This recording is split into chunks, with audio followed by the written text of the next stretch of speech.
Malakoff, qui est une fondation d'entreprise et par ailleurs une expérience de gestion financière très pointue, de par ses anciennes fonctions au sein de la mutuelle Malakoff-Médéric.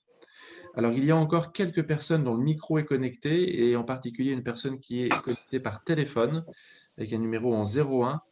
Pour éviter que nous soyons perturbés pendant la session, je rappelle aux maintenant 51 participants de couper leur micro et idéalement d'indiquer dans leur nom et leur structure. Voilà, donc sans plus attendre, je vous propose de démarrer cette session. Et je vous rappelle pour les nouveaux arrivants que vous pouvez tout à fait poser des questions au travers du chat. Et je vous remercie d'être aussi nombreux à cette session. Je voulais vous dire en introduction 2-3 éléments.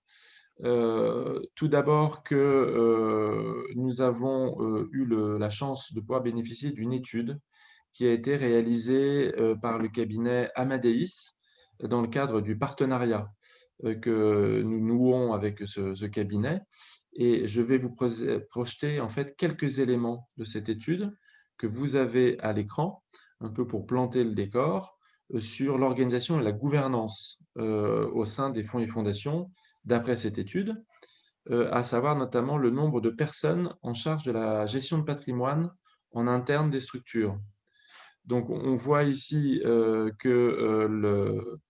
le nombre de personnes en charge de la gestion de patrimoine et en distingue l'immobilier de la comptabilité et des finances est évidemment très variable en fonction du volume du patrimoine concerné et va de moins de une personne lorsque le patrimoine est de moins de 1 million jusqu'à 3 personnes et demie en moyenne lorsque le patrimoine est supérieur à 100 millions d'euros, avec une moyenne autour de 1,6 pour les fondations qui avaient répondu. Donc ça, c'est le nombre de personnes au sein des équipes.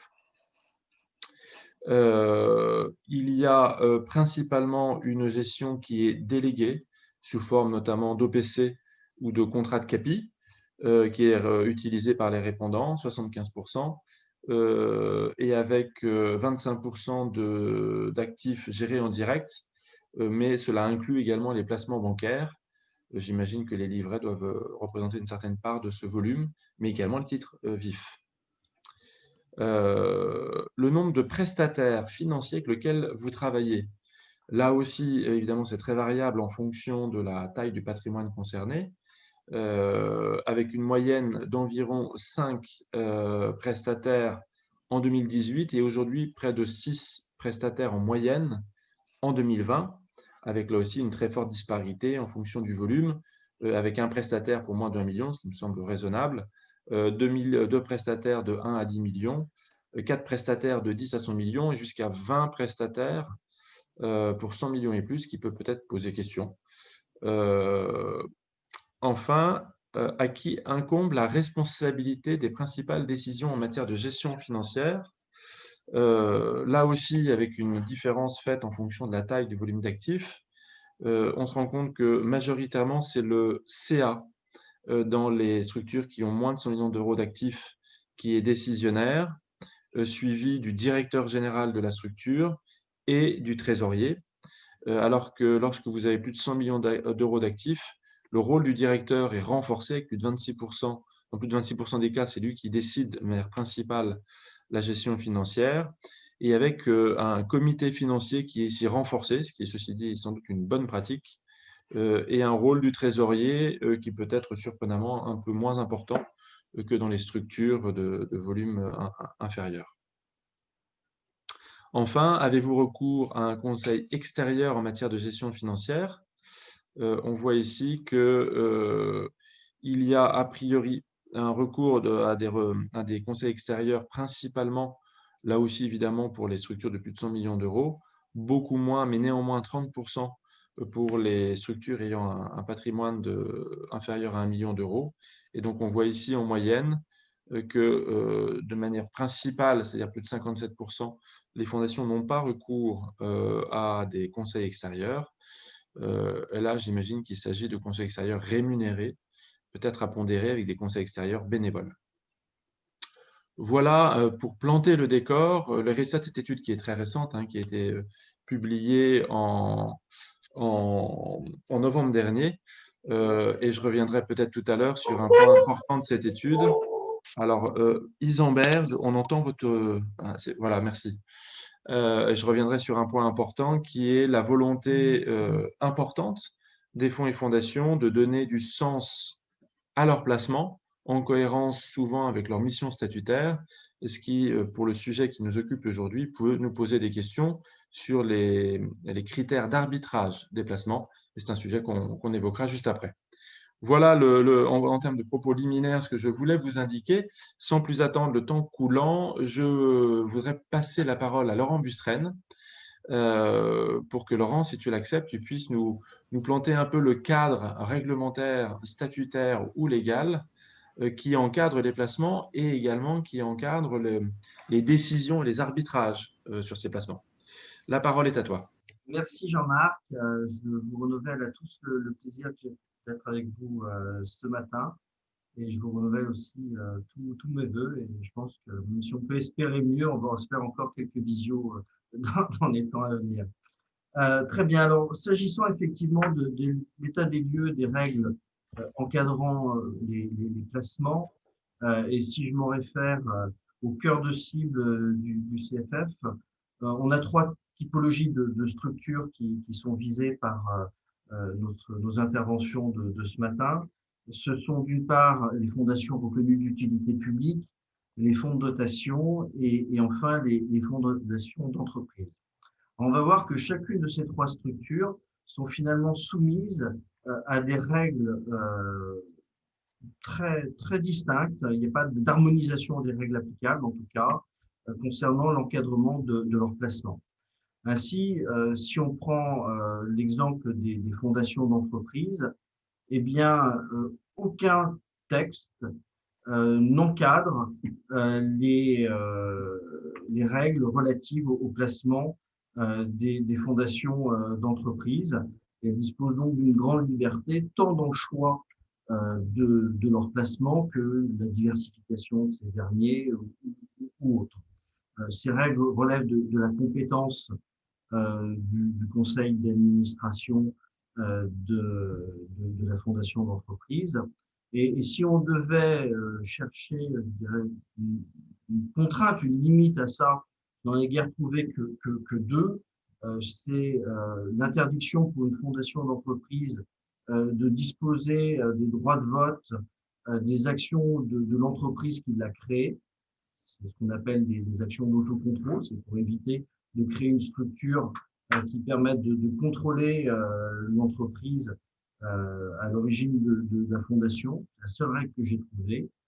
Et une règle qui est peut-être plus générale, mais qui pour le coup s'applique à toutes les structures fondations reconnues d'utilité publique, d'entreprises et fonds de dotation, c'est que les règles régissant les placements et les décisions de placement, l'activité de gestion financière de ces structures, qui peut parfois être très importante, hein, le tableau que montrait Jean-Marc suite à l'étude d'Amadeus le démontre, eh bien cette activité ne doit pas relever de la réalisation de l'objet en soi, mais ça doit toujours être un moyen pour la structure de réaliser son objet et pas une fin en soi.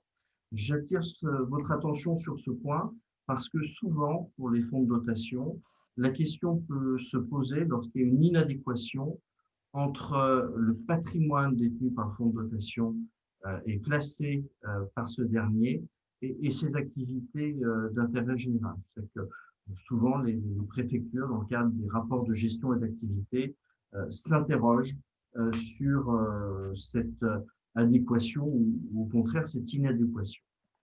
Pour faire la transition avec les fonds de dotation, c'est probablement, et de façon tout à fait étonnante, la structure qui se trouve avoir les règles les plus contraignantes en matière d'encadrement de ces placements et de gestion de ces investissements. Ainsi, et au-delà des fondations reconnues d'utilité publique, je pense que M. Bourdu nous le rappellera tout à l'heure de façon plus détaillée, mais donc s'agissant des fonds de dotation, En fait, on a un article spécifique du décret d'application relatif à la constitution des fonds de dotation qui précise ces règles. Alors, je vais me permettre de vous lire, il est très simple et relativement court. On nous dit que le conseil d'administration du fonds de dotation définit la politique d'investissement du fonds dans des conditions précisées par les statuts. Ces conditions incluent des règles de dispersion par catégorie de placement et de limitation par émetteur. Enfin, les actifs éligibles au placement du fonds de dotation sont ceux qui sont énumérés par l'article, donc on dit l'article R231-10-21 du Code de la Sécurité sociale, mais qui est devenu depuis l'article R332-2 du Code des assurances. Alors cet article du décret d'application des fonds de dotation est très intéressant, puisqu'on nous dit que la gestion de la politique d'investissement d'un fonds de dotation relève nécessairement du conseil d'administration dans des conditions qui sont fixées par les statuts. Les statuts doivent se prononcer sur cet aspect. Et enfin, cet article pose des règles de précaution quant aux investissements afin de ne pas avoir uniquement, de diversifier les investissements par catégorie d'actifs éligibles, nous dit l'article, et une limitation par émetteur. Alors, je tire votre attention sur le fait que ces règles, finalement, sont relativement contraignantes. Elles doivent effectivement être prises en compte dans la détermination de la politique d'investissement du fonds de dotation, mais à mon avis, elles ne sont pas d'une application absolue pour la bonne et simple raison que je me suis confronté à cette situation dans plusieurs cas de figure. Lorsque vous avez un fonds de dotation qui est constitué par une donation d'un patrimoine immobilier ou une donation importante d'actions d'une entreprise familiale, par exemple, où nécessairement la nature même du don qui est effectué au fonds de dotation pour réaliser ses missions d'intérêt général empêche d'avoir une dispersion à la fois par émetteur et par catégorie de placement. Mais je dirais que ces règles du coup du décret ne s'appliquent finalement que lorsque le fonds de dotation a effectivement la liberté du choix de ses placements. Cette nuance est importante parce qu'il faut évidemment être en mesure de faire la distinction. Donc des règles très précises pour les fonds de dotation, règles qu'on ne retrouve pas pour les fondations reconnues d'utilité publique, c'est étonnamment, bien que par principe et dans notre acceptation collective, en principe plus contrainte que les autres structures, puisque, et là, monsieur, je ne vais pas déflorer le sujet que va aborder M. Bondu, mais si on se reporte au statut type et au recueil des avis du Conseil d'État, en fait, seuls les fonds qui sont dans la dotation sont soumis à des règles de gestion. Et on a un avis du Conseil d'État qui nous dit qu'une fondation reconnue d'utilité publique peut, au-delà de sa dotation, constituer et gérer des réserves. Cette gestion est libre. Et les statuts types des fondations reconnues d'utilité publique nous dit que les actifs éligibles au placement des fonds composant la dotation sont ceux énumérés à l'article R332-2 du Code des assurances, c'est-à-dire en fait le même article que celui qui est applicable au fonds de dotation. Alors là encore, une petite spécificité qui est intéressante d'avoir à l'esprit, c'est que la liste des placements éligibles pour les fondations reconnues d'utilité publique concerne les placements qui figurent dans la dotation, contrairement au fonds de dotation, où cette liste de placements est applicable aux fonds qui sont dans la dotation et en dehors de la dotation. Enfin, si on doit évoquer la nature des placements visés par cet article R332-2 du Code des assurances, alors là, pour le coup, je vais vous épargner la lecture de cet article pour plusieurs raisons. La première, c'est parce que cet article est long comme un jour sans pain, et deux, c'est le juriste qui parle, il est difficilement compréhensible. Pourquoi ?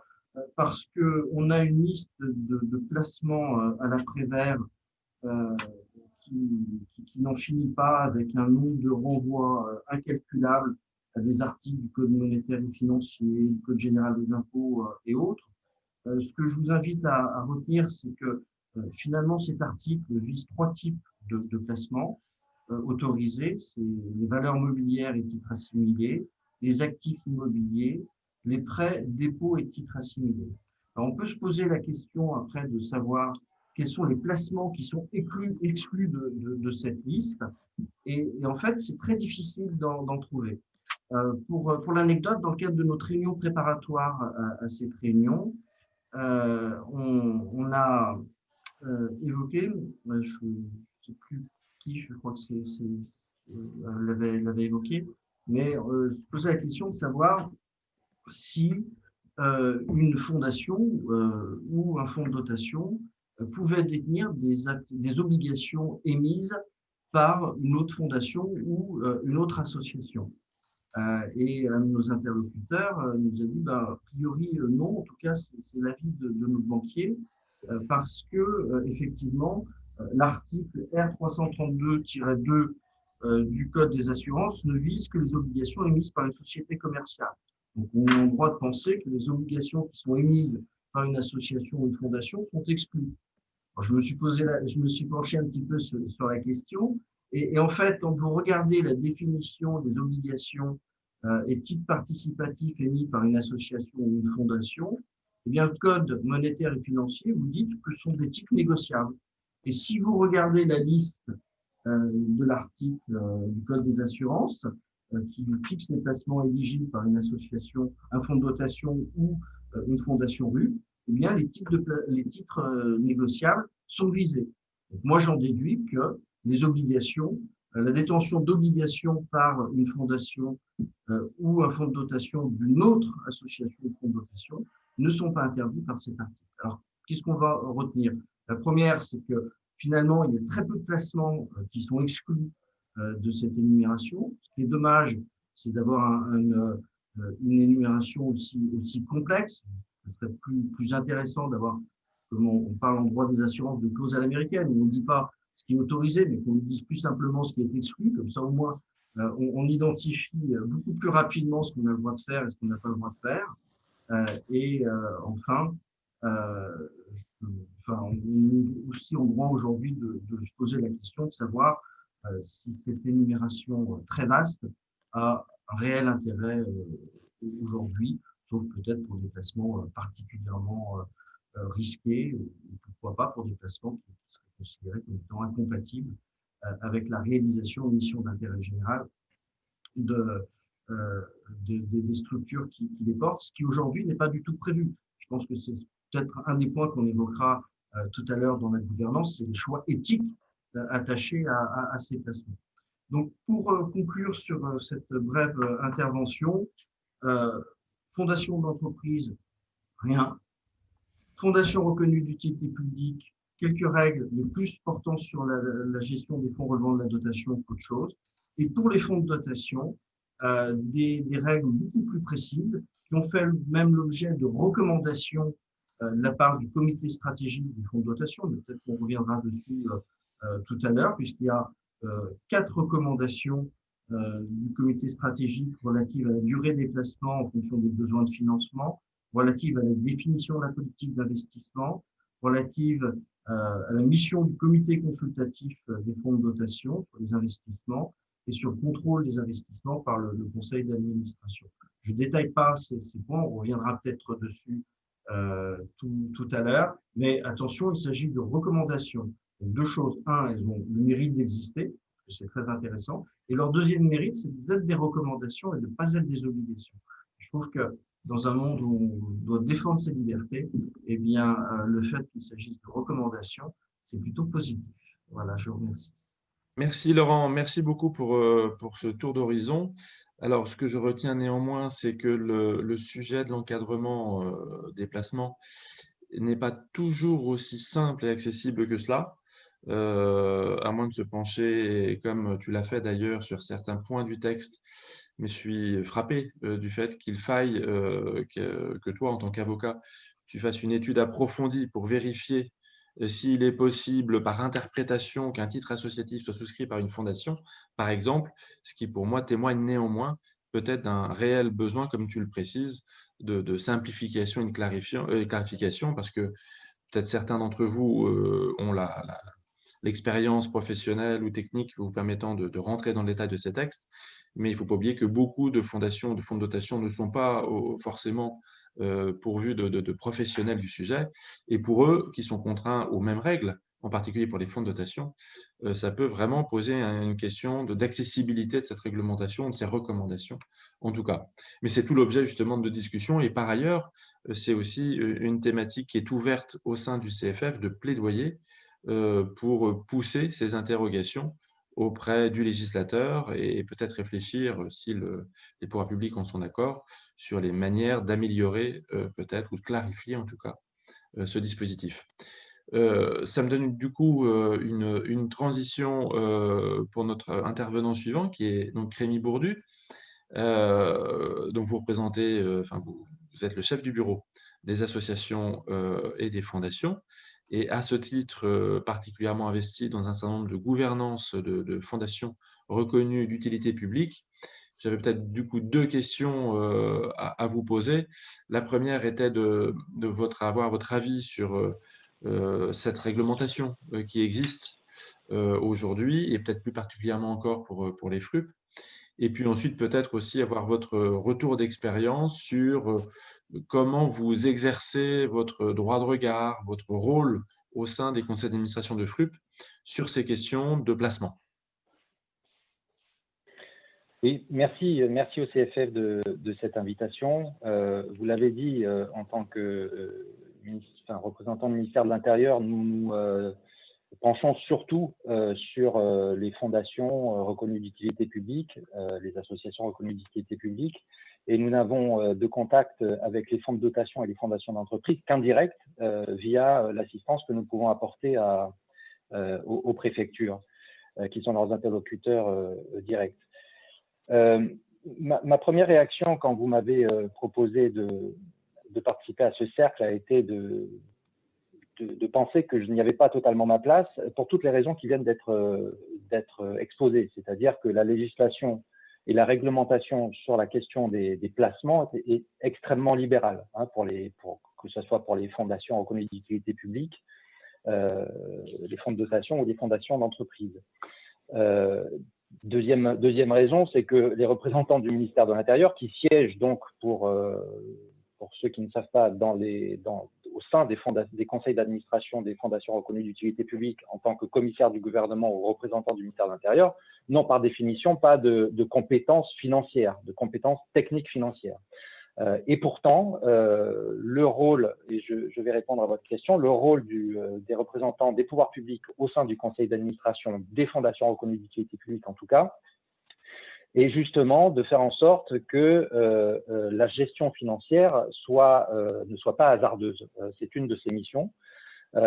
Et que la loi, en ce qu'elle impose la non-consommation de la dotation statutaire des fondations reconnues d'utilité publique, soit respectée. Donc, comment est-ce qu'il fait cela tout en n'ayant pas véritablement de compétences financières? Eh bien, il fait comme il fait d'habitude, c'est-à-dire qu'il s'appuie d'abord sur les statuts et la gouvernance, et on en vient justement au sujet de la table ronde. Les statuts types pour ce qui concerne les fondations, en tout cas, désolé pour les autres, mais je pense qu'elles peuvent s'inspirer des principes que je vais, et je pense que d'ailleurs elles s'inspirent des principes que je vais énoncer. Donc les statuts types, les statuts des fondations reconnues d'utilité publique, qui sont très encadrés, prévoient d'ores et déjà 3 étages principaux de gestion. Le premier, évidemment, c'est l'organe délibérant, c'est-à-dire que le principe, c'est que le conseil d'administration a une compétence générale et donc une compétence sur les placements. Il en fixe le cadre général. D'ailleurs, ça permet de souligner, encore une fois, dans le sujet de la gouvernance, l'importance de la diversité de la composition d'un conseil d'administration. J'encourage tous les établissements qui participent à la table ronde aujourd'hui à bien envisager ça. C'est-à-dire qu'on a généralement tendance à recruter un peu à son image. Tout le monde fait ça. Les fonctionnaires recrutent des fonctionnaires, les financiers recrutent des financiers. Heureusement, les statuts types des fondations reconnues d'utilité publique imposent normalement une certaine diversité, mais dans certains établissements, ça pêche. Et on voit tous les jours que cette diversité est importante. C'est-à-dire qu'il est important d'avoir quelqu'un autour de la table qui comprend qui comprend techniquement un peu les questions des placements financiers. Mais il ne faut pas avoir que des financiers autour de la table. C'est bien d'avoir justement quelqu'un qui, en contrepoint, aura l'approche plus métier, plus sociale. Voilà, donc je ferme la parenthèse sur l'importance de la diversité dans le conseil d'administration. Il est très important qu'il y ait un équilibre des pouvoirs, des contre-pouvoirs internes pour une bonne gestion, à la fois sur le fond, mais également des placements financiers. Alors, premier étage, je l'ai dit, le conseil d'administration qui est compétent. J'y reviendrai, c'est très important. Deuxième étage, c'est évidemment le président qui représente la fondation dans tous les actes de la vie civile et qui, à ce titre-là, a évidemment un rôle dans la gestion des actifs. Et d'ailleurs, le conseil d'administration, c'est prévu par les statuts, peut lui accorder une délégation permanente, justement, pour assurer le bon fonctionnement et la continuité de la fondation. Il est important que le président rende compte au conseil d'administration de l'exercice de cette délégation. Et je continue la pyramide, conseil d'administration, président. Le président peut évidemment déléguer certaines de ses compétences au directeur général, qui est la cheville ouvrière, l'opérationnel, et qui concrètement prendra les décisions, des décisions de gestion s'il en a la délégation. Voilà. À ce triptyque se rajoute évidemment, et en tout cas depuis les derniers statuts types, le rôle officiel du trésorier, qui peut lui aussi recevoir une délégation permanente du président pour la gestion des parts sociales et des actions détenues par la fondation. Et les statuts types sont muets sur le reste, si ce n'est de préciser, mais ça c'est évident pour tout le monde, et cela a été dit tout à l'heure, que la dotation ne doit pas être consommée et surtout qu'elle doit être composée de certains actifs qui ont été énoncés par Maître Lustrède. Alors, pour répondre à votre question, Monsieur Potras, sur la réglementation, mon avis, c'est que cette réglementation est très faible. C'est-à-dire qu'on voit au niveau de la loi, il n'y a rien. Au niveau réglementaire, on a les éléments qui ont été rappelés, mais pour les fonds de dotation. Et ça me semble normal dans la mesure où ce sont des établissements dont la gestion est très libre et que donc il était utile d'encadrer tant soit peu la gestion de leurs actifs et la nécessité de définir une politique de placement. J'y reviendrai sur ce sujet-là parce que c'est important pour tout le monde. Et on a en fait la réglementation qui repose principalement sur les statuts types, qui renvoie à cet article sur le code des assurances. Est-ce qu'il était possible de faire plus simple? Certainement, mais qui dit simplification dit souvent complexification, c'est-à-dire comment est-ce qu'on pourrait rédiger autrement cela? Si on est d'accord sur le principe, que défend cet article en fait? Il dit vous pouvez tout faire tant que c'est dans des pays de l'OCDE, voilà, parce que le reste c'est hasardeux, voilà, c'est ça la limite principale qu'il impose. Je pense qu'on va être tous d'accord avec ça, c'est-à-dire que quelqu'un qui fera des placements dans des pays asiatiques ou je ne sais où, sur des placements qui sont par définition moins connus et donc hasardeux, prend des risques pour lui et prend des risques pour l'ensemble du secteur. C'est-à-dire qu'un organe, un établissement d'intérêt général, s'il prend le bouillon dans la crise ou dans, je ne sais pas moi, un scandale industriel dans tel ou tel pays dans lequel il aurait placé ses actifs, tout le monde en souffrira.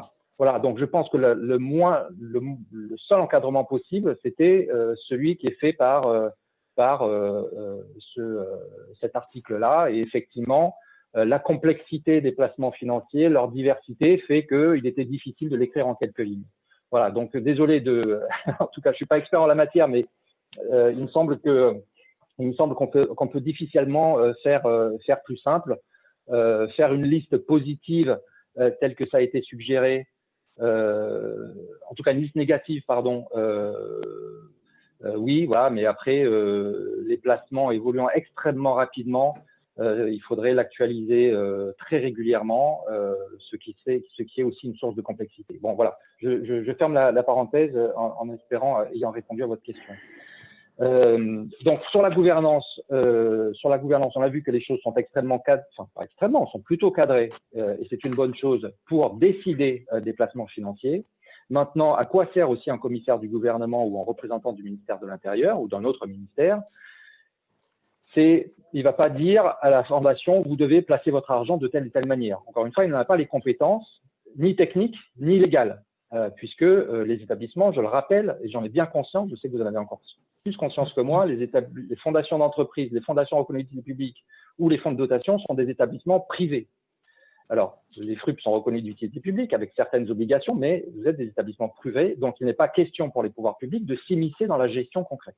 En revanche, ce que nous pouvons faire, c'est vous suggérer, et c'est ce que nous faisons, de définir et de formaliser une politique de placement. Et ça sera mon message principal. Cette politique de placement, elle doit avoir, à mes yeux, 6 caractéristiques.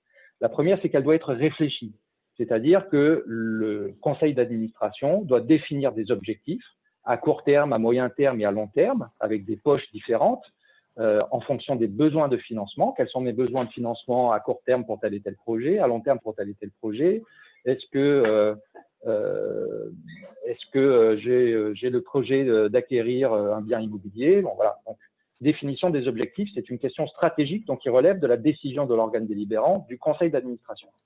Il doit définir aussi les valeurs, c'est-à-dire, j'y reviendrai, les valeurs des placements. Est-ce que je fais une valeur de placement tous azimuts en fonction de la seule rentabilité?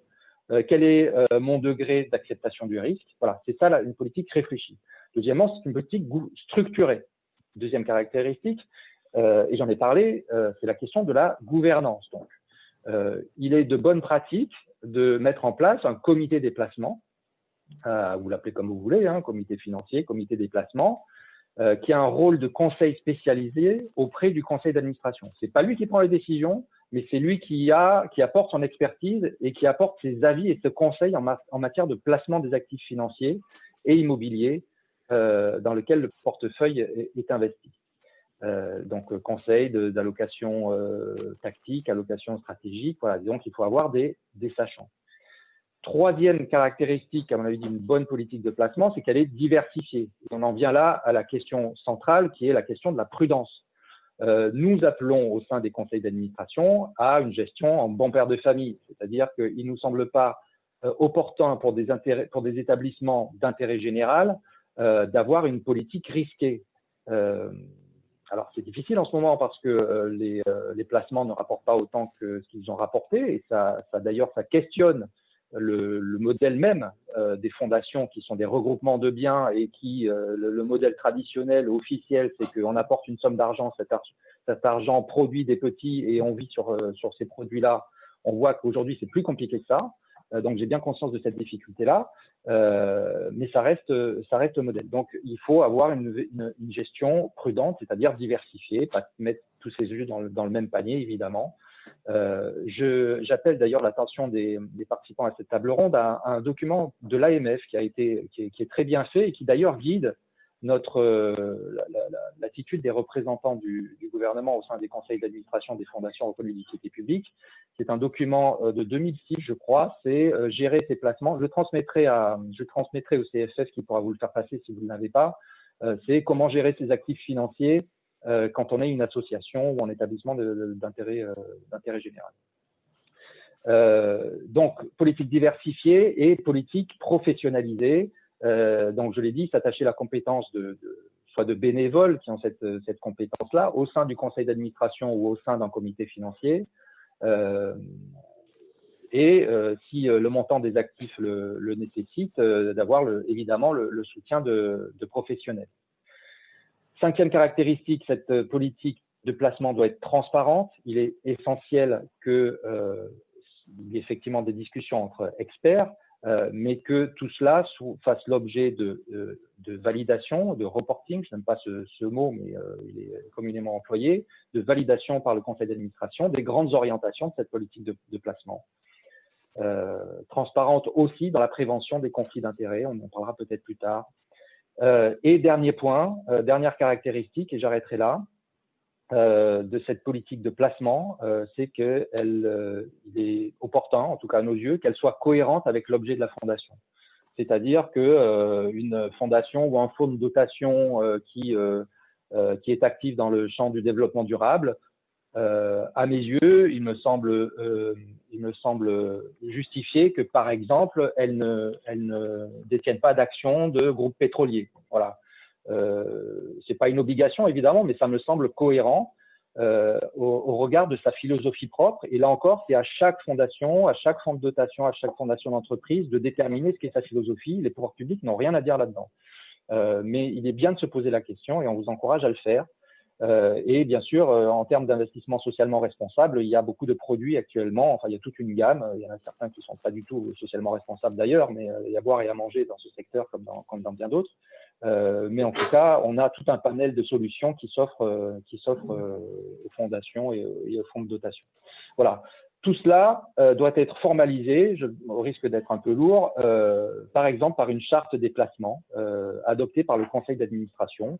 Nous en avons, et on peut le faire passer au CFF aussi, quelques exemples qui sont encore une fois pas des modèles types, mais qui peuvent vous inspirer. Voilà, vous prenez ce que vous voulez prendre et vous jetez ce que vous voulez jeter.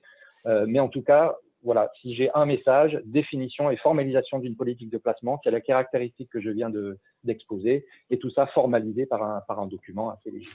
Voilà. Merci beaucoup alors, pour cet éclairage assez clair et je pense instructif. Je pense que nous aurons le temps, je souhaite, à l'issue des 3 interventions pour discuter et prendre vos questions, échanger. Alors, il y en a une que je me permets de vous donner au fil de l'eau parce qu'elle vous est adressée, Monsieur Bourdu. Qu'en est-il des structures, donc par Nicolas Katsaras, que je salue, qu'en est-il des structures à conseil de surveillance et de directoire? Le rôle du président et du trésorier, sous réserve de rendre compte au conseil de surveillance, bascule vers le directoire? Point d'interrogation. Donc, vous l'avez dans le chat si Oui. vous voulez la lire. D'accord. Oui, en effet, dans les rares, mais il y en a, structures à conseil de surveillance, ce que je viens de dire, effectivement, vaut pour les conseils d'administration. Je prie de m'en excuser, mais pour le conseil de surveillance, ce qui dit est effectivement juste. D'accord. Écoutez, merci.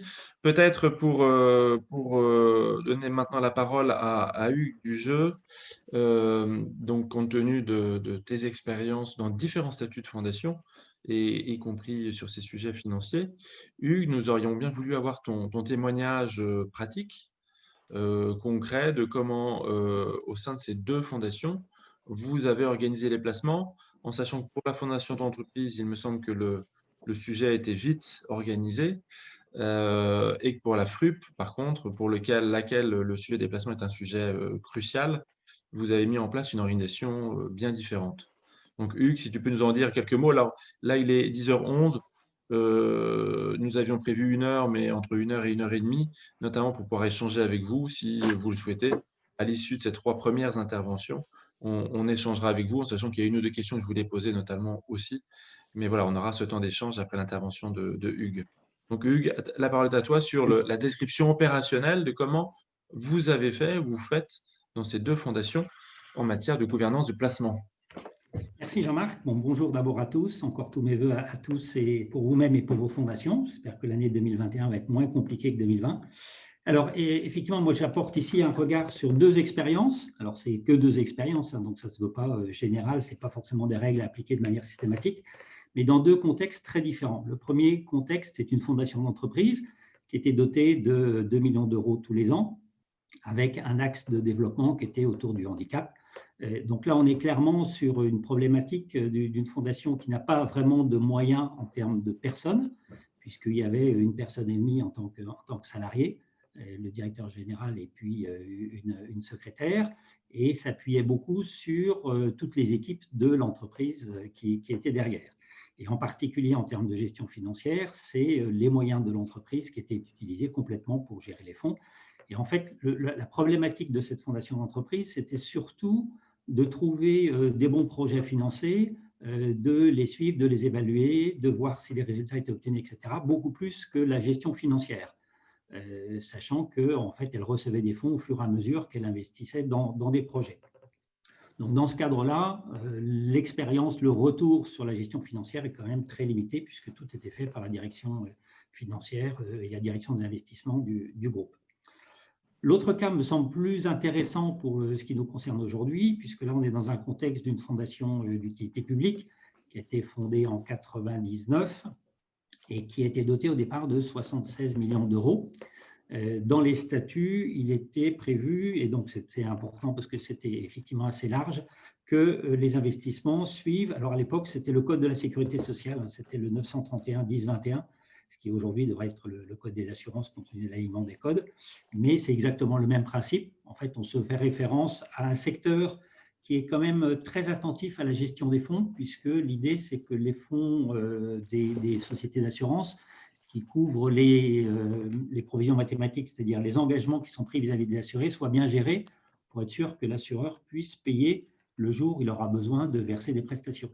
Donc, on est dans un contexte où il y a quand même une grosse réflexion sur les investissements financiers, à la fois en termes de possibilités, et même si c'est large, il y a quand même une limite dans les possibilités d'investissement, et puis tout ce qui est des risques à la fois de répartition, de maîtrise des risques, etc., qui sont importants et qui, pour moi, sont un bon guide aussi de ce qu'on peut faire dans une fondation. Donc, dans cette fondation d'utilité publique, là, on a des moyens en termes humains, puisqu'il y avait un peu plus d'une vingtaine de personnes. Et donc, on va retrouver d'ailleurs les statistiques que nous a présentées Jean-Marc tout à l'heure, puisqu'il y avait 3 personnes à la direction en finance et comptabilité. Et puis, il y avait un trésorier qui était très investi dans les placements financiers. En termes de gouvernance, on va retrouver un peu ce qui a été évoqué par Rémi Bourdu tout à l'heure. C'était un rôle très important du conseil d'administration.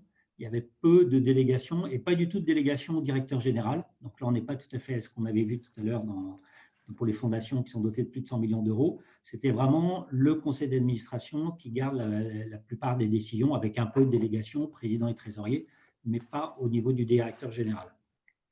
Donc, c'est le conseil d'administration qui était vraiment saisi de l'ensemble des décisions, avec mise en place d'un comité financier qui se réunissait systématiquement avant les bureaux et avant les conseils d'administration, qui avait pour objectif de suivre les placements, de préparer le reporting, de préparer les décisions de placement et ensuite de les soumettre au conseil d'administration qui décide. Ce qui est important aussi, qu'on n'a pas beaucoup évoqué, c'est quand même toute la partie reporting. Je pense que vraiment, c'est important de suivre, en tout cas pour une fondation où la gestion financière est importante, puisqu'elle vit de ses revenus, donc il faut que les revenus soient là au rendez-vous, et donc c'est et dans la durée, et donc c'est important d'aussi bien travailler le reporting. Et c'est le comité financier qui rencontrait régulièrement les gestionnaires auxquels une partie des fonds était déléguée, puisqu'il y avait deux grosses OPCVM, et puis d'autres acteurs qui intervenaient plus sur le private equity ou sur les investissements dans les placements plus immobiliers ou infrastructures. Et puis rendre compte après au conseil d'administration de ces rencontres avec les gestionnaires financiers. Alors, il y avait en place tout un cadre cadré sur les horizons, sur les placements, avec des allocations stratégiques, c'est ce qui a été évoqué tout à l'heure, et puis des allocations tactiques qui permettent de gérer correctement en fonction de l'évolution des marchés, sans être obligé de procéder à des ventes ou des achats de manière trop précipitée, avec des horizons de placement, une répartition donc suivant les différents types de placements en fonction de leur niveau de risque, de leur horizon. Par exemple, l'immobilier, c'est plutôt long, on a un peu de trésorerie, même si aujourd'hui, ça ne rapportait pas grand-chose. Donc, c'était plutôt l'idée de la limiter qui était plutôt sur des horizons courts. Globalement, voilà, c'était comme ça qu'était organisé le fonctionnement. Ce que je peux peut-être faire en petite synthèse de ce que moi j'ai retenu de mes expériences, c'est 3 points. D'abord, je pense qu'il faut bien se caler sur le cadre juridique de la fondation dans lequel vous travaillez, parce qu'il peut y avoir effectivement des statuts, un règlement intérieur, un règlement financier qui va fixer des règles, des procédures, des niveaux de délégation. Donc ça, c'est bien très important de bien le connaître et de le suivre. Je pense qu'il ne faut pas hésiter à se poser la question de mise à jour s'il y a des problèmes de gestion. Je pense en particulier aux impacts des évolutions sur les marchés récentes. Au départ, c'est vrai que c'était simple, tout le monde investissait dans des obligations d'État, ça rapportait régulièrement. Aujourd'hui, le rendement est nul, voire négatif, et donc tout le monde recherche de nouveaux placements. Si vos statuts ne prévoyaient pas d'avoir la possibilité d'investir dans d'autres placements, c'est vrai que vous êtes dans une situation qui peut être difficile. Et là, je pense que c'est important de se poser la question et d'éventuellement noter ça comme une évolution des statuts à faire, même si le changement de statut est bien sûr long et compliqué et peut prendre du temps. Le deuxième point qui me paraît important dans le cadre juridique, c'est d'avoir des procédures d'urgence. On a connu des crises financières importantes qui peuvent avoir des impacts sur les fonds. Si vous n'avez pas défini de procédure d'urgence en disant, ben voilà, on peut faire une réunion téléphonique entre un certain nombre de représentants du conseil d'administration pour prendre telle ou telle décision par rapport à cette crise, est-ce qu'on fait quelque chose, est-ce qu'on vend pas, etc. Ben c'est plus difficile de gérer cette situation d'urgence qui reviennent quand même relativement fréquemment. Donc, je pense que ça, c'est vraiment important. Le deuxième volet, ça a été déjà un peu évoqué, c'est vraiment toutes les règles en termes de gestion financière.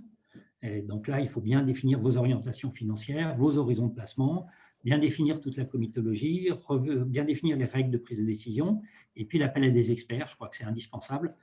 Dans la fondation d'utilité publique, il y avait dans le comité financier 2 experts qui intervenaient à titre bénévole, mais qui, par leur passé professionnel, pouvaient apporter un regard intéressant et pertinent sur les placements. Et puis le dernier volet qui est important, c'est le fonctionnement, comment ça fonctionne au quotidien. Et donc, comment vous allez définir vos allocations cibles et stratégiques et comment vous allez les taquer et comment vous allez les faire évoluer, comment vous allez bien suivre toutes vos typologies de placement et puis comment vous allez gérer tous les mouvements et faire tout le reporting. Je pense que c'est ce que je disais tout à l'heure, le reporting pour moi est quelque chose de très important et qu'il faut vraiment soigner pour être sûr que d'abord on sache bien ce qu'on fait, pouvoir faire un bon reporting au conseil d'administration et pouvoir bien orienter les décisions qui peuvent être prises par le conseil d'administration. Voilà, rapidement, un peu ce que j'essaie de mettre en synthèse comme enseignement que moi j'ai retiré de ces 2 expériences. Merci beaucoup, Hugues. C'est vraiment très appréciable d'avoir un témoignage très avisé et concret sur ces recommandations. J'ai noté plusieurs points et notamment 2 questions techniques que je voulais poser, en l'occurrence à M. Bourdu pour l'une d'entre elles. Je ne sais pas si ça avait été évoqué tout à l'heure, c'est l'encadrement donc, par les statuts, concerne principalement donc, les placements de la dotation. Est-ce que ces encadrements statutaires, donc a priori, ne concernent pas le reste des placements hors dotation? Oui, je vous le confirme. Ok, merci, c'est très clair. Et ce qu'on avait évoqué aussi, c'est qu'il y a des statuts de différents millésimes, ce qui a été rappelé également par Hugues. Et pour ce qui concerne des FRUP, on peut avoir parfois des intitulés obsolètes en matière d'encadrement de ces placements. Et donc, la recommandation sur ce point, c'est d'envisager une refonte des statuts qui reste la règle qui s'impose en fait à la Fondation, même si le libellé est obsolète. Alors, le libellé obsolète n'empêche pas la règle de s'appliquer. C'est-à-dire, comme il a été dit, s'il s'agit simplement de considérer que l'article XY du Code de la sécurité sociale, on considère qu'il a été, voilà, qu'il est implicite qu'il s'agit dorénavant de l'article qui a été cité du Code, de la sécurité sociale. Code des assurances. Oui, du Code des assurances, voilà, du Code des assurances, voilà, qui est précédemment. Donc ça n'empêche pas l'application. En revanche, il est effectivement vrai qu'il y a de nombreux statuts qui sont un peu divergents. C'est-à-dire que j'encourage tout le monde, s'ils ont des statuts un peu anciens, à vraiment lire ce qu'il y a dedans, parce que ça peut être assez différent. Et on peut d'ailleurs avoir, et je pense que l'évolution s'est faite dans le sens de la diminution de la contrainte. On peut d'ailleurs avoir des contraintes qui sont prévues par les statuts, qui ne sont plus obligatoires. Donc, dans ce cas-là, effectivement, j'encourage ces établissements à modifier leur statut dans le sens d'une modernisation, et notamment de diversification du conseil d'administration, de possibilités de visioconférence, de prévention des conflits d'intérêts. Voilà, les nouveaux statuts prévoient tout ça. Merci beaucoup. Alors, un sujet aussi qui pourra nous occuper dans les échanges à partir de maintenant, c'est peut-être comment intégrer le lien entre les placements et l'objet statutaire. Pour information, donc, le Centre français des fonds et fondations a lancé en fin d'année avec un certain nombre de fondations partenaires et notamment Marie-Stéphane Maradex, que je crois avoir vu dans les participants, je remercie, donc une coalition des fondations françaises pour le climat, CFFC. Vous pouvez retrouver toute information sur le site qu'on va vous mettre dans le fil d'information, donc le site internet dédié au sujet. Donc de cette coalition des fondations pour le climat, pour laquelle je vous encourage d'ailleurs tous ou à participer aux travaux et pourquoi pas à en signer le manifeste ou répondre au questionnaire pour comprendre vos besoins qui est associé à cette initiative. Et donc cette coalition nous indique que la plupart des fondations qui ont répondu à ce questionnaire souhaitent intégrer la préoccupation du climat dans leur placement.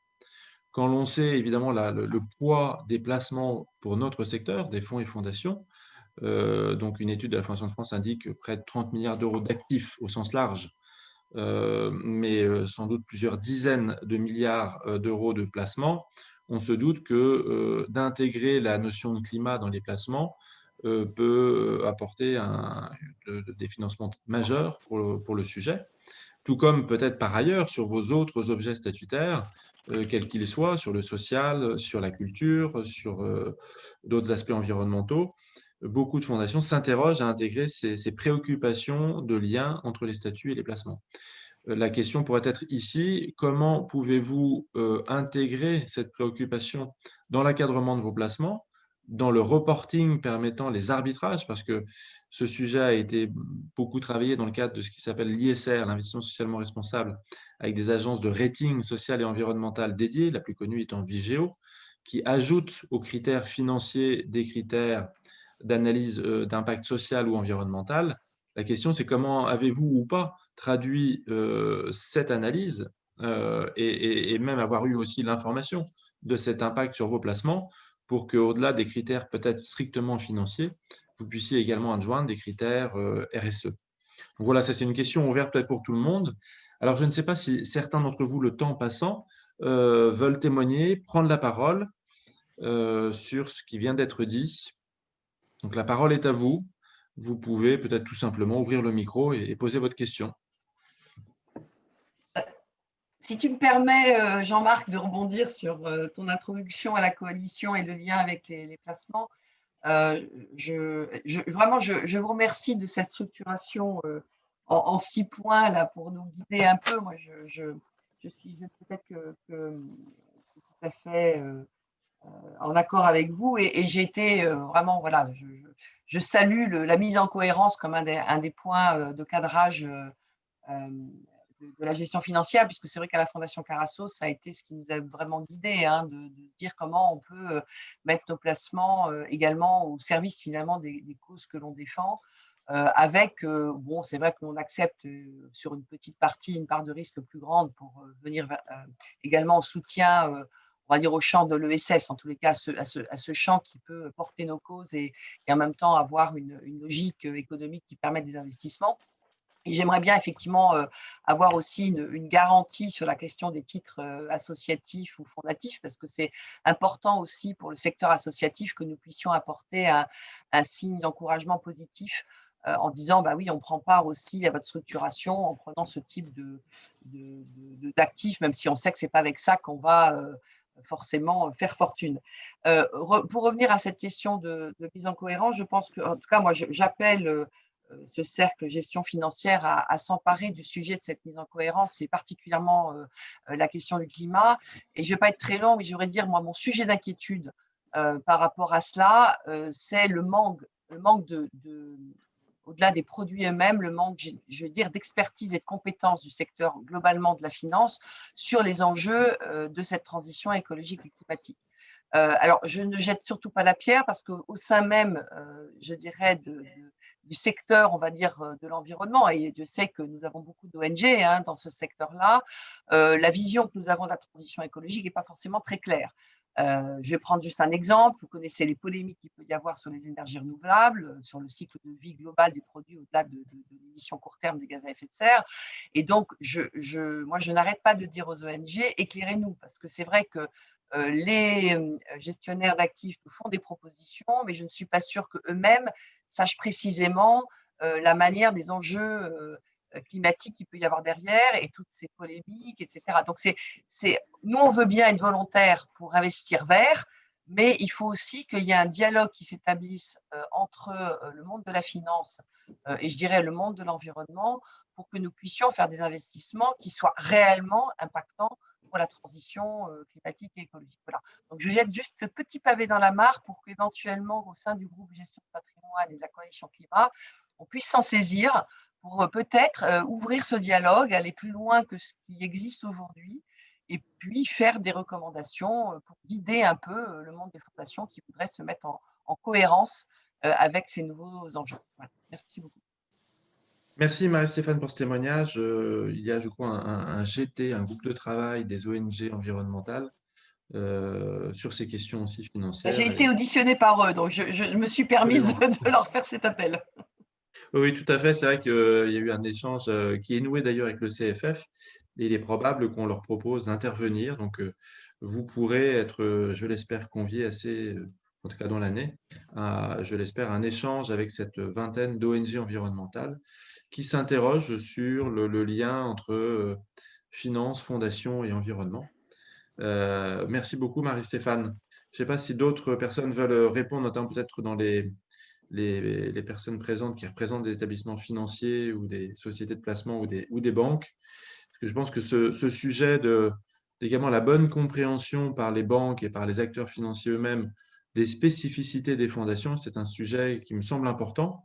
Pour information, le CFF travaille à la production de différentes formations, on l'espère, pour la fin d'année. Et le sujet financier sera bien évidemment traité dans le cadre de ces formations, ce qui permettra à certains qui le souhaitent de rentrer un peu dans le détail de ces sujets. Je ne sais pas si certains veulent intervenir. Peut-être sur la question des titres associatifs, je ne sais pas si Pierre-Valentin, tu veux dire un mot? Oui, mais je vois tout à fait ce qui a été dit par Marie-Stéphane Baradel. Je crois qu'il serait souhaitable d'avoir une clarification parce que la lecture de l'article 332.2 ne me paraît pas aussi facile que celle qui a été faite. Et il me semble que dans les titres de créance commerciale auxquels il a été fait référence, la phrase mentionne quand même qu'il s'agit de titres émis par des sociétés commerciales, tout en étant négociables. Donc, il me semble que l'émission par une association ou par une fondation n'est pas traitée dans la liste. Mais en tout cas, ça demande une étude approfondie de l'article. Alors Pierre, excuse-moi, on t'entend assez mal, mais on a compris le sens, donc à savoir de creuser un peu cette question des titres associatifs, qui est un sujet d'ailleurs qui nous intéresse beaucoup au CFF, évidemment, parce que si les fondations peuvent ou pas investir dans le secteur associatif pour Cercourt, ou même dans le secteur fondatif d'ailleurs, ça serait un point très important. Oui, c'est doublement une question importante pour le CFF, parce qu'il y a aussi des fondations qui pourraient émettrices de ces titres. Oui, tout à fait. Alors, pour retraduire, désolé Pierre, on t'entend extrêmement mal, mais je crois avoir compris le sens du propos. C'est que des fondations peuvent désormais également émettre des titres fondatifs. Et pour les fondations qui ont besoin de ce type de financement de quasi haut de bilan, ça peut être une opportunité pour lever des fonds qui ne sont pas du mécénat, mais des fonds qui peuvent être utiles pour la mission de la structure. Donc ça, on va le regarder effectivement de très très près. Monsieur Bourdu. Oui, sur la question des titres associatifs, a priori, je partage l'analyse qui a été faite par Maître Bustren. Mais de toute façon, je rappelle que les fondations c'est-à-dire que cet article ne s'applique qu'aux actifs de la dotation. Et par ailleurs, moi, si j'étais au sein du conseil d'administration d'une fondation reconnue d'utilité publique qui souhaitait acquérir des titres associatifs au titre de sa dotation, je la mettrais en garde. C'est-à-dire, je ne la dissuaderais pas, mais je lui dirais, est-ce que effectivement, ce sont des ressources durables qui peuvent renforcer les fonds propres de l'entité, mais ils ont vocation à être remboursés, donc à disparaître du patrimoine de l'entité. Est-ce que c'est vraiment compatible avec l'exigence de pérennité qui est attachée aux actifs affectés à la dotation d'une FRUP? On peut se poser la question. Ce n'est pas interdit, encore une fois, mais moi, personnellement, voilà, j'émettrais cette réserve-là. Si vous me permettez de… Après, ça n'empêche pas, des fondations d'investir dans des titres associatifs avec le reste de leur patrimoine, hein, qui est souvent plus important que la dotation elle-même. Si vous me permettez de rebondir effectivement sur les derniers propos échangés sur ceux de M. Bourdu.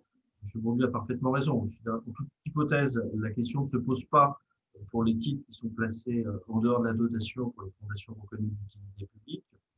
Après, je maintiens mon analyse, mais je suis prêt à l'étayer et à la certifier en tant que de besoin, mais Effectivement, quand on reprend l'article R332 du Code des assurances sur les placements éligibles et les valeurs mobilières, on nous parle des obligations émises par une société commerciale. Ça exclut les obligations émises par une association ou une fondation. Mais on autorise les titres participatifs, dont les titres négociables à court terme ou à moyen terme. Et quand vous prenez le Code monétaire et financier, les obligations émises par une association ou une fondation sont des titres négociables, ils sont définis comme tels par le Code monétaire et financier. Le débat reste ouvert. Après, juste un point sur l'émission de titres associatifs ou fondatifs par des fondations. Je travaillais récemment sur une opération de cette nature pour une belle fondation française. Et je tiens à dire qu'aujourd'hui, c'est quelque chose qui, tant par les établissements bancaires, ou en tout cas certains avec lesquels on a l'occasion de travailler, que par les différents services qui sont impliqués dans ce type d'émission. Je pense notamment au registre du commerce et des sociétés ou aux préfectures. Eh bien, c'est des opérations qu'on peut mettre en place en l'espace de 2 à 3 mois. C'est pas quelque chose qui est impossible ou très compliqué à mettre en place. Sur l'opération qu'on a faite, on a inscrit la fondation RCS avec un retour, avec une discussion avec le tribunal de commerce de Paris qui est un petit peu compliquée, qui était très constructive et en l'espace de 2 mois, c'était fait. Bonjour, madame.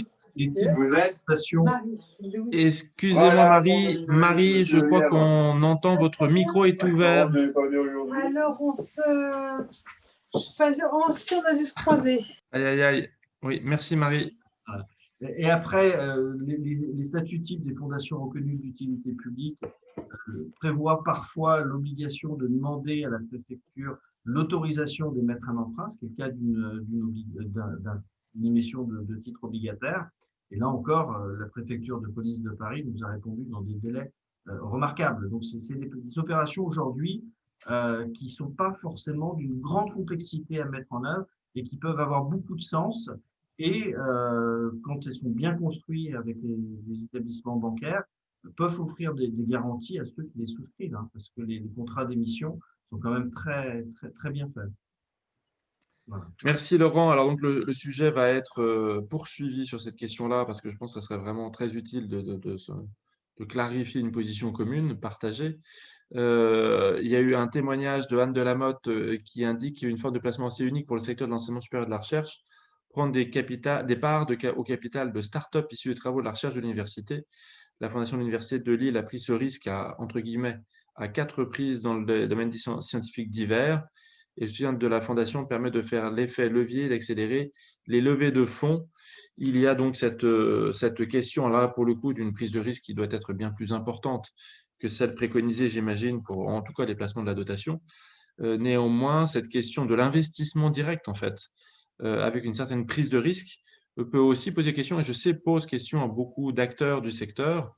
Je me souviens de travaux du CFF dans les années 2012 à Annecy, je crois, ou 2015, pardon, qui étaient donné du sens au placement, avec ces réflexions de participants qui étaient de dire, mais les associations ont des besoins, les startups aussi, pourquoi pas leur prêter directement, bon, avec toute la question du risque naturellement et de la contrainte de la loi, pour ce qui est du prêt rémunéré notamment.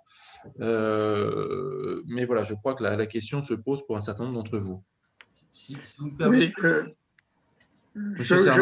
oui, deux questions très concrètes. La première, sur les titres participatifs ou associatifs, quelle est la position, s'il y en a une, des commissaires aux comptes sur la valorisation annuelle? Parce que puisqu'ils sont négociables, donc on peut être en moins-value, plus-value. Bon, donc il y a cette question. Deuxième question pour le représentant du ministère de l'Intérieur. La Chine ne fait plus partie de l'OCDE. Si vous avez des OPCVM en diversification qui comprennent des valeurs chinoises, qu'est-ce qui se passe?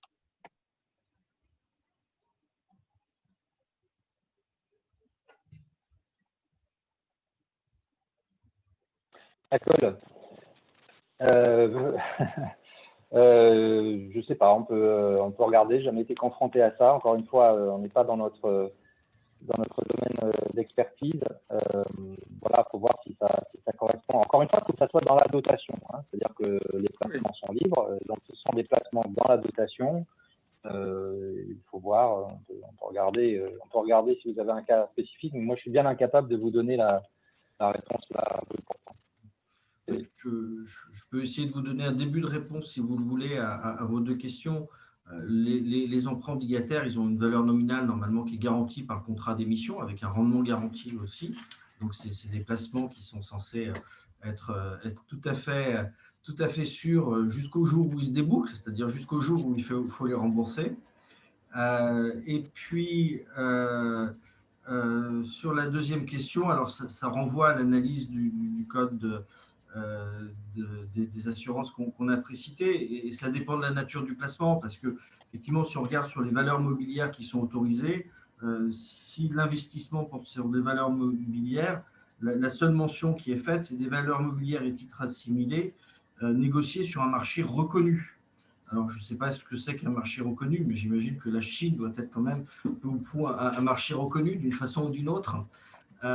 Donc, voilà, c'est sur cette base que l'analyse doit être poussée. Après, je voulais vous faire un petit retour d'expérience sur le sujet qu'évoquait Jean-Marc à l'instant, sur la capacité pour une structure d'intérêt général, en l'espèce un fonds de dotation, dans le cas que j'ai été amené à suivre, d'investir directement dans des sociétés et dans des startups.